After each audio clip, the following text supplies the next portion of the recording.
Ya shiga tattaunawa tsakanin wakilan Iran da wakilan Qatar da kuma Pakistan a tattaunawar da za a yi tsakanin Iran da Amurka domin cimma matsaya ta kawo ƙarshen yaƙi gaba ɗaya tare da dukkan ɓangarori na gwagwarmaya. Wannan taro na yau wanda an mai da hankali akan abin da ya shafi Lebanon da kuma Isra'ila, ma'ana dakarun Hezbollah da dakarun Isra'ila. Shi yasa yau za mu ga tun safe su ma Hezbollah ɗin ba su kai hari ba, su ma Isra'ila ba su kawo ba. Ma'ana dai tun rauni da aka yi wa Isra'ila na shahararrun kwamandoji da suka shahara wajen kisan gilla ga raunanan yara da mata, wannan duka da Hezbollah ta yi musu, wanda har yau jimami da damuwa da shiga tashin hankali da suka yi na waɗannan kwamandoji da suke ciki. To kuma ga jiya ta daɗa fitowa fili yadda tsakanin Amurka da Isra'ila, wanda wannan mu nasara ce a gare mu.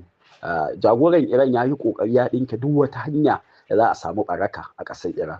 Ya ba wa su jami'an gwamnati, ma'ana ɓangaren shugaban ƙasa da majalisa da sauran ministoci, to sun ce ga abin da aka cimma, kuma jagora ya ce to fa su yana buƙatar su tabbatar mai za su kare ƙasar Lebanon a ƙasar Iran da dukkan abin da ya shafi al'ummar Iran. Wannan amana ce da aka damƙa musu, wanda aiki ne mai girma mai tattare da jarabawa da aka ba wa'innan shugabanni, wanda an ba su duk wani irin matsayi da kuma duk wata iriyar dama an damƙa musu, wanda kuma ido wanda aka sa musu kuma a ga aiwatar da wannan abubuwa da suka nema kuma suka roƙa, kuma jagora ya amince su je su yi. To alhamdulillah, daga cikin abin da yau suke tattaunawa sai an tabbatar da kawo ƙarshen duk wani hare-hare ga dukkan yankuna na gwagwarmaya. Wannan wani haɗin kai ne da Allah ya daɗa samo wa Iran. Su rundunar juyin juya hali ƙarƙashin jagoranci sun ba wa wa'innan ɓangaren gwamnati dama, ku je ku yi. To in sun kasa to kuma ba wani hanzari, ba za a ce ai ba a ba wa in can ba, a'a an yanke musu hanzari. To rundunar juyin juya hali kuma za ta ci gaba da aikin ta kai tsaye ba tare da cewa ba ai ba ai kaza ba, ba ai kaza ba, ba ai kaza ba. Wannan nasara ce da Allah ya ba wa Iran. Jagoran ya daɗa ɗinke duk wata hanya da maƙiyi zai samar da baraka, sai dai kuma maƙiyin ne a cikin kunya. Lokacin da su kuma maƙiya dukkan wani rauninsu da dukkan wani tashin hankali da duk wata baraka ta fito wa duniya fili, wanda ta kai tsakanin masoyi wanda uba yake cewa na ɗana, ta kai yana ƙuddama mai ashar, yana mai zagin da ko ɗan tasha ba za a yi wa ba. Kai ƙarshe yana ma ya kamata ma mu nemi hanyar da za mu tumɓuke ka saboda barakar maƙiya da ta fito fili. To wannan nasara ne gare mu. Muna fatan wannan yarjejeniya ta haifarwa da dukkan muminai, dukkan 'yan gwagwarmaya na duniya ɗa mai ido, da kuma daɗa tabbatar da nasara da ƙarfi da Allah ya ba wa rundunar gwagwarmaya. Allah ka ci gaba da ba mu nasara. Ta koma ja, to sun kashe ɗana Husaini a wannan lokaci. Duk sanda kika ga ta juya ta koma haka, to babu Husaini, sun kashe shi. Wannan ƙadiyya ce da ya ta bayar da labarinta, kuma duk sanda zai bada labarinta sai ya kuka. Duk sanda zai bada labarin wannan ƙadiyya, a duba a ga tarihi gaba ɗaya babu randa Annabi sallallahu zai bada tarihin wannan ƙadiyya da zai faru ga jikansa Imam Husaini face ya kuka da hawayensa. Kuma ya yi wannan iya abin da rawaita ta rawaita, ni iya abin da na gani na karanta na duba na gani a iya ni iya a sani na duba wannan mashahid guri daban-daban ya haura 60 da manzon Allah zai bada labari yana kuka. Annabi zai bada labari yana kuka. Duk abin da ku za a ce Annabi da'iman duk sanda zai bada labarin sai ya kuka, kuma ran da abin zai faru kuka yake. Yarsa tana kuka sai da Fadima, ƴaƴansa jikokinsa suna kuka, suna cikin tsaka da mamaya na makiya Allah, makiya manzon Allah sallallahu alaihi wasallama. Ya zama cewa musulmi a irin wannan ranaku baya taya manzon Allah bakin cikin abin da ya same shi. Wannan gaskiyar magana akwai tambaya a cikin imaninsa, akwai tambaya a cikin soyayya da yake wa manzon Allah. Da yawa soyayya ce ta baki, ba soyayya ce ta jiki ba wacce ake iya aikata ta. Lallai duk wanda yake son manzon Allah, wannan magana ba magana ce ta in shi'a ko dan kaza ba. Shi manzon Allah namu ne, shi manzon Allah namu ne, ƴaƴan manzon Allah ƴaƴanmu ne, ƴaƴan manzon Allah namu ne, afwan ƴaƴan manzon Allah namu ne. Saboda haka in dai za mu so shi to za mu so ƴaƴansa, in dai za mu ki shi to za mu ki ƴaƴan shi. Amma ba za mu iya rabawa ba, mu ce muna son shi kuma muna kin ƴaƴansa. Dole sai mun so shi, sai mun so ƴaƴansa, kuma sai mun nuna ƙaunarmu, mun bayyana ƙaunarmu ga ƴaƴansa da shi, sannan muka tabbata masoyanmu. Kamar yadda naji barista tana cewa ɗan Real Madari yana nunawa yana tunkawo cewa shi supporter ne na Real Madrid, dan Arsenal yana dorawa, dan Manchester na dorawa, dan Bayern Munich ko shi ma dai yana dorawa, da dai ragowar clubs na wato kwallo kowa dorawa yake.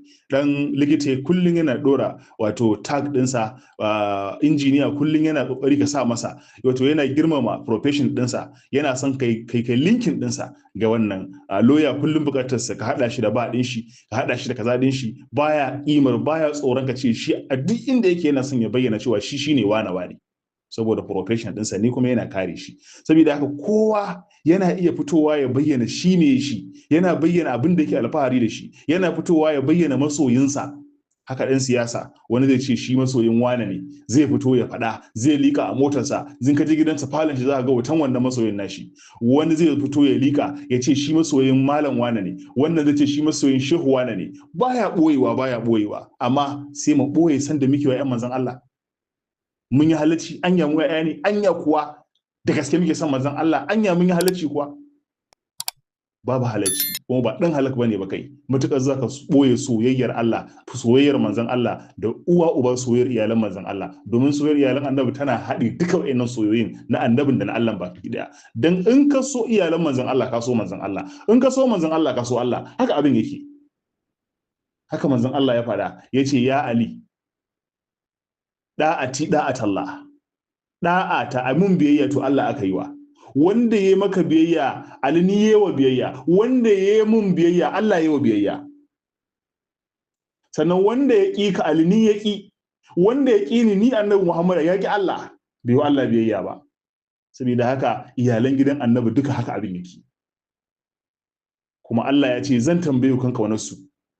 Lalle kowanne sai an tambaye shi kan wannan awa bai guda hudu, ciki har da iyalan manzon Allah. Anji manzon Allah yake cewa har da wato sai an tambayi kowanne kan abuwa guda hudu. Na ƙarshen mai hadarin shine za a tambaye ku akan mu ahlul baiti. Annabi kowanne lokaci yana hada kansa, yana sa kansa a cikin ahlul baiti, yana cewa mu ahlul baiti. To ba za ka raba manzon Allah da shi ba, domin ahlul kisa'i da shi a ciki. Ya hada kansa da su ya ce Allahumma haula ya ahlul baiti, shi kanshi ɗaya ne cikin ahlul baiti, shi annabi Muhammad shi ma ɗaya ne cikin ahlul baiti. In ka ƙi shi ka ƙi manzon, in ka ƙi su ka ƙi manzon Allah baki ɗaya. Saboda haka muna godiya ƙwarai da gaske wai da kace kana yi wa annabi Muhammadu sallallahu alaihi wasallam jaji, kana yi wa iyalansa jaji, sai da Fadima, Imam Hassan, Imam Husaini, sai na Zainab Kubra, masoya annabi sallallahu alaihi wasallam gaba ɗaya. Mu ne muna cikin su, Allah yarda, to mu ma muna maka jaji, mu ne wa juna jaji. Allah ya tabbatar da mu, Allah ya shaida mu a cikin damuwa da bakin cikin abin da ya shafi imaman manzon, wato jikokin manzon Allah sallallahu alaihi wasallama. Allah ya shaida mu cikin masu takaicin haka, Allah ya shaida mu cikin masu wato kuka da kururuwar damuna nan da mun ba da fansa, wanda duk yake cewa da yana nan da ya sa ransa fansa ga iyalan manzon Allah, da ya sa ransa fansa ga su. Me yasa ba zai karatu akan su ba? Me yasa ba zai magana akan su ba? In yi magana akan su, yayi magana akan abin da ya shafe su, ya tsine wa makasan su, ya la'anci makasan su, domin dama tsinannu ne. Imam Hassan Muawiya ne ya kashe shi, me yasa ba za a yi haka ba? Imam Husaini Yazid ne ya kashe shi, me yasa wai har yanzu akwai batijjani da yake cewa sayyidina Muawiya, wanda ya kashe dan manzon Allah Imam Hassan, wanda ya kashe dan annabi Muhammadu Imam Hassan, wanda ya jagoranci fi'atun bagetun inji manzon Allah, amma har yanzu kana kallon saboda siyasa ta zamani kana ce masa wato sayyidina. Babu mu a cikin wannan, babu mu a cikin wannan, babu mu a cikin wannan. Ba za mu hada soyayya da kiyayya ba, ba ma hada fura da kashi, ba za ta hadu ba. Ba za mu hada kashi da tare, ba zai hadu ba, ba zai hadu ba. Ba za mu hada masoyi da maki, muna son masoyi kuma muna son maki ba, la zai yi ba. Wannan siyasa ta wuce, wannan munafircin ya wuce, domin su waɗanda suke magabata na can, waɗanda mun musu uzurin wahala da bala'i da suka fuskanta, kuma a masifar da suka fuskanta sun rawaito. Wasunsu an kashe su, wasunsu an daina karɓa hadisai a wurinsu, wasunsu ba irin masifar da basu gani ba, amma dai sun je cikin daji sun rubuta, sun sauke nauyinsu, domin da ba su rubuta ba da ba mu karanta ba. Mun karanta, mun gane me ya faru, kuma yau muna fitowa muna aiki da wannan abin da ya faru. Saboda me? Saboda yanzu akwai wannan yancin. Ba wata gwamnati da za ta kama ni ko ta kama ka dan ka ce kana son iyalan manzon Allah, saboda kawai akwai policy na siyasa da aka saka a ciki. Wannan lokacin kuma ya wuce. Saboda kowa ya fito ya tsaya tsayin daka ya haɗa kafafuwansa guri guda wurin munafunci ko kuma wurin wato kafu ɗin nan duk ta riga ta wuce. Wancan lokacin an yi ta amma yanzu babu ita gaskiya. Babu ita, ku faɗi abin da yake shine abin da yake wato ingantacce. Ina yawan karanta duk sanda na kalli wannan ayar Allah subhanahu wata'ala yakan ce walan tarda ankal yahud walan nasara hatta tattabi'a millatahum. Wato yahudawa ba za su taɓa yadda da kai ba.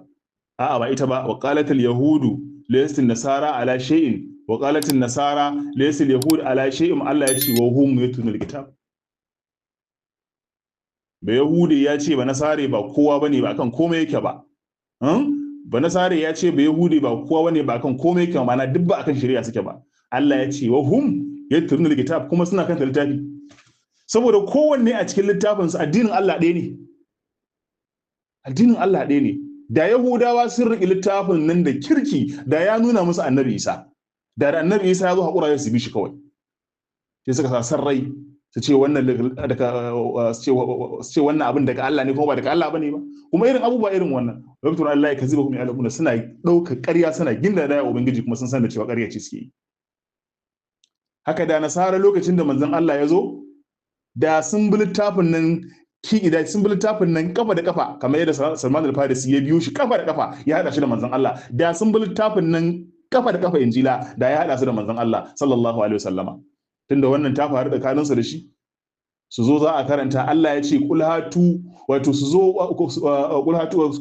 da littafin, su zo da littafin su karanta littafin a gaban ka ya Rasulullah. Ya zo bai nasaran yana karantawa daidai wurin da aka ishara da manzo sallallahu alaihi wasallam, ya dora hannunsa ya rufe wurin. Annabi ce daga littafin hannunka, iya dagawa sai ga ishara zuwa ga manzon Allah ta tabbata. Ku duba ku ga abin da ya faru tsakanin annabin da nasaran Najrana. Za a yi tsiyantaceniya da ƙarshe suka gudu, ba su sun yi wannan aikin ba. Ina son a fahimta dai, inda ana bin littafin Allah daidai, to kuma wato al'ummar musulmi gaba ɗayanmu da za mu haɗu kan littafin Allah, mu haɗu kan sirar nan da take tahowa, mu san abin da yake na gaskiya nan, mu rufe ido mu duba mu bi shi, wallahi ba za mu rarraba ba. Wannan gidan na manzon Allah shine zai hada mu, ba abin da zai iya hada mu ba gidan manzon Allah, babu shi wallahi. Duk haɗuwar da aka yi ba gidan manzon Allah wallahi sai an watsi. Wallahi tallahi sai an watsi. Tunda manzon Allah ya ce inni tarikum, zan bar muku asqalain, nauyaya guda biyu, abinda ma in tamassaktum lan tadullu ba'ari, in kun rike su har abada ba ku bata ba. Kitaballahi wa itrati ahli baiti, littafin Allah da iyalan gidana, idan kun bi su har abada, yace hatta yarda alai min al-haut, sai kun gama da ni zuwa a cikin wato tafki. Ba za ku lam yaftarqa, ba za su rabu tsakanin littafin Allah da iyalan gidana har sai sun hada ku da ni, mun hadu da ku a tafkin alkausara. Wannan ce kadai. Ya kuma ce wannan iyalan gidan nawa kan su wato kamar jirgin annabi Nuhu ne, wanda man rakiba hu naja, wanda ya hau ya kubuta, wanda kuma ya ki hawa to ya halaka. To a wannan ranar muna cikin damuwa kwarai da gaske, a wannan lokaci muna cikin jimami. Anan za mu gane duk masoyin manzon Allah ya fito ya bayyana kansa, ya fito ya bayyana bakin cikinsa, ko da kuwa a social media ne, ko da kuwa a gidanka ne, lalle ka fito ka rubuta, ka faɗa, ka ayyana, ka kuma ce kana taya manzon Allah da bakin ciki da abin da ya same shi a wannan rana ta Ashura. Idan ta zo, lalle mu bayyana wannan, dukkaninmu ɗan Nurul Haq, dukkaninmu masoya Nurul Haq, dukkaninmu al'ummar musulmi, in wannan rana ta zo, kowa ya fito a TikTok ɗinsa, kowa ya fito a WhatsApp ɗinsa, kowa ya fito a status ɗinsa, a status ɗinsa da yake rubutawa a WhatsApp, da wanda yake rubutawa a Facebook, da wanda yake a Facebook, sorry, ko ina, duk wani handle da kake da shi na social media, yanda sakonka zai je, ya kuma bayyana matsayinka da jimaminka ga Annabi Muhammad sallallahu alaihi wasallam, ka fito ka bayyana, ka kuma nuna wa iyalinka cewa wannan rana ce ranar bakin ciki. Ka zauna a gida ku yi damuwa, ku kunna, in ba ku da shi ku ɗauko gaskiya mai ɗaci kashi na 22, ka sa MP3 ka kunna wa 'ya'yanka, su san me ya faru a wannan rana, su san me ya faru a wannan rana, ka kunna musu, su san me ya faru a wannan ranar. Idan suka yi bakin ciki, suka samu damuwa, suka yi kuka, to sun tsiratar da ka taimake su, domin wannan irin da ya wannan kukan wallahi ba zai kuka ranar alkiyama ba, in ji manzon Allah sallallahu alaihi wa alihi wa sallama. Malamai ku fito ku faɗa al'umma gaskiya, ku fidda su daga bata, ku ba su abin da za su shirye wurin Ubangiji, za su samu aljanna cikin sauki, su sauke haƙin da Allah ke dora musu, ke kansu kuma zai kuma tambaye sa kansa. Da wannan jarida ta Ainihin Libya sun ka wallafa, ya ranar asabar 20 ga wannan wata na bature watan 6 2006 cewa a alana ra'is amurka donald trump shakalin hazin wa mufaji'in anna lokta qad hana mujaddada cewa donald trump ya yi wata sanarwa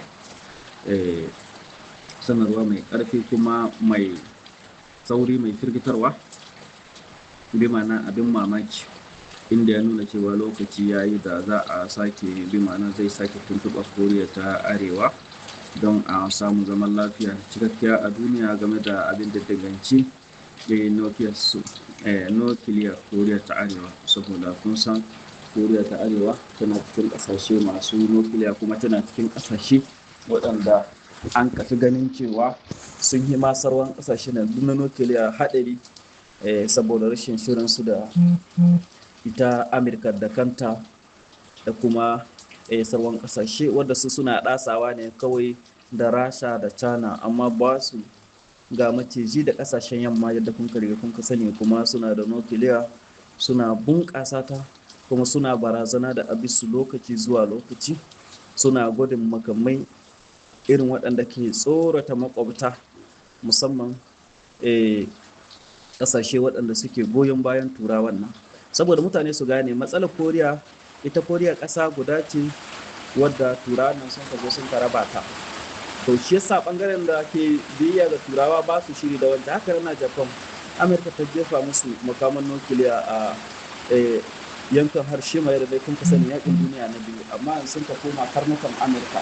To wannan yasa koriya ba ta shiri da japan, ba ta shiri da watan koriya wadda take bibiyan amurka. An samu takunkumi amma kuma bai hana musu ci gaba ba a ƙasarsu. Su kunamu masu bala'in da ke su suke addabar mutane a yankin ubari da yake kudancin libya, cewa ba da wafata tifilatin ta haziratu min ta hadidi mutazayida da hayatul atfal fi ubari, dumana bayar da wata yarinya mai suna salma wadda kunaman nan mai dahi ta yi mata cizo har guda 4 bayan shiga cikin tufafinta, inda an kai ta likita, amma kuma likitar cewa babban likita ta ubari ba ta da isassun magunguna, ana cikin jare-jare na an so a yi bakan ta zuwa gaba kawai sai ta ce gagarin kunan. Ta waɗannan kunamu masu ɗimbin dafi waɗanda suke cikin wannan sahara, cewa sajjalat madinatu ubari junubu libya wa fatu iflatun isra ta ardaha lilladagatul aqarib sama. Mahallin shahidi shine waɗannan kunamu masu dahi watan mayu kenan zuwa yau din nan, waɗannan kunamun sun hallaka mutane da suna lalan kizo kuma ga su da dafi, shine ake gargaɗi cewa a kiyaye da waɗannan miyagun kunamu musamman ga yara. Kunamun nan suna illata mutane, wani bi har abin ya kai ga mutuwa. Wannan yarinya ba ita ta farko ba, ita ta mutum na biyu ba wanda kunamu suke kashewa, wasu kunamu masu bala'in da yake cikin wannan sahara. Allah da ya kiyaye. Sojojin Isra'ila 6 sun ka mutu, cikinsu akwai wani babban jami'i, lokacin da wasu 20 su ma sun ka jikkata fi hujumati hizbillahi bi Labanan munzul khamis al-mahdi, sakamakon hare-haren hizbillahi alhamis ta wuce zuwa yau da an ka wallafa abin inda aljazira ta wallafa lallai sojojin isra'ila 6 sun ka mutu. Allah kuma ya sa su haɗu da sakamakon abin da sun ka aikata, sai wasu guda 6 da sun ka jimu, da muna fata wannan jinya ta zamo ta ajali a gare su. Yadda ta wallafa akwai abin da ake kira ma'arikatu ainihin gazala da an kai a libya, a garin tobruk gabashin libya dinnan, ranar 21 ga wannan wata na yuli 1940 shekara 84 da sun ka gabata, rana wata yau ne an ka gabza wannan fada tsakanin sojojin mamaya na ingila da kuma na jamus, inda sojojin jamus sun ka samu nasara, sun ka fatattaki sojojin mulkin mallaka na ingila, sun ka kame wajen sojoji 30,000 wadda daga wannan wuri sun ka mamaya sun ka yi dumana a cikin masar a wancan lokaci. To yau ana abin gana a libya tuna da wannan yaƙi ko mu ce wannan babban farmaki wanda shekara duka suna yin shi don a tare kula yurham, don a tuna da abin da ya faru. Duk da ko da baya kuma an zo sojojin jamus na an fatattake su ma da baya. Da aljazira ta wallafa mutum 3.3 bi ma'ana mutum 3 da mutum 300,000 adu ila manatiqihi sun koma wuraren su tun daga 8 ga watan Disamba na 2024 bima ya shamal bi ma'ana wanda yake kumse ko muke wanda yake dauke da akwai mutum 1,800,000 shine 8 nan waɗanda na zufi dakhilin 'yan gudun hijira irin wanda ake cewa de falasai 'yan ƙasa ne amma saboda matsalolin tsaro sun ka tashi yankunan su sun ka koma wani yanki amma a cikin ƙasar su wanda ake kira de falasai da faransanci. Akwai kuma mutum 1,500,000 waɗanda sun gudu ne sun koma wasu ƙasashe su ma sun komo, amma har yanzu akwai wajen mutum 9,000,000 waɗanda lumana ba su sake dawowa a Siriya har yanzu, yana akwai sarwar dina a kaba. Mutane sun hankuri wani bi kuna ga muna turo bidiyo da sun ka danganci hari da an kai mai kuma muna turo wasu. Abin da yasa shi kun san duk abin da ake bincike ake yi to ba kasafai za a samu shi gaba daya. Kenan duk lokacin da muka samu wani bayani wanda yake da wani ƙarin haske za mu turowa saboda akwai mai yiwa akwai wasu cikin channel da ba su samu sun ka ganin su ba saboda yadda mutane suke kasashe mabambanta da wurare mabambanta da kuma samun lokacin su ma ya zama mabambanci. Allah dai ya tsare mu na kasar mu da dukkan kasashen musulmi. Taimakon shugaban kasar Amurka ya kai can inda ake tattauna susi saboda a ci gaba da yana tsagaita wuta tsakanin Amurka da haramtacciyar ƙasar da Isra'ila da Iran. To a ɓangaren wasanni ana ci gaba da yi ma ƙasashenmu na Afirka jifan mataccen musa wanda an ka yi wurgi da ƙasar Tunis cikin wasa biyu da ta buga an jefa mata ƙwallo 9 abin takaici. Ƙwallaye guda 9 an ka jefa ma Tunis. Duk turancin da suke so da suke nunawa da in ka ga 'yan Tunis sai ka rantse da Allah turai kai. Gashi nan dai an nuna musu har yanzu dai Afirka ce inda wai Japan take cin su kat a zero, wanda kowa ya sani a bangaren ƙwallon ƙafa Afirka ta yi a ƙarfi ƙwarai, amma yanzu reshe yana birkice da mujiya saboda kusan komai inda an ce namu ne na Afirka bai kama da nasarwar yankuna. Allah dai ya kawo muna agaji, amma ƙasashen Afirka sai a hankali.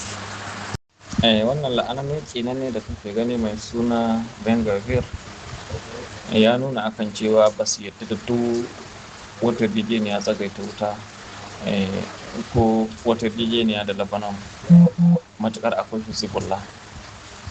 Al-Arabi al-Jadid ta wallafa kashi 92 bi ma'ana kashi 108 cikin 100 na mutanen Isra'ila sun tabbatar da cewa Iran ta fita cikin wannan yaƙi tare da cin nasara. Lokacin da kashi 8 suke gani a Iran ce ta hasara, lallai kashi 92 cikin 100 sun tabbatar da cewa Iran ce ta ci nasara akan Amurka da kuma Isra'ila din. Gefe guda dai saman shafin nan na Al-Jadid, 'yan wasan Iran, kocin Iran ya koka akan irin matsaloli da suke fuskanta a can Amurka saboda dokoki da an kasa musu na cewa ba su da izinin shiga Amurka sai an yi kusan wasa, in sun kai kuma ana ƙare wasa za su fita cikin ƙasa, wanda wannan yana hana musu bi ma'ana hutu da kuma samun shirye-shirye yadda ya kamata.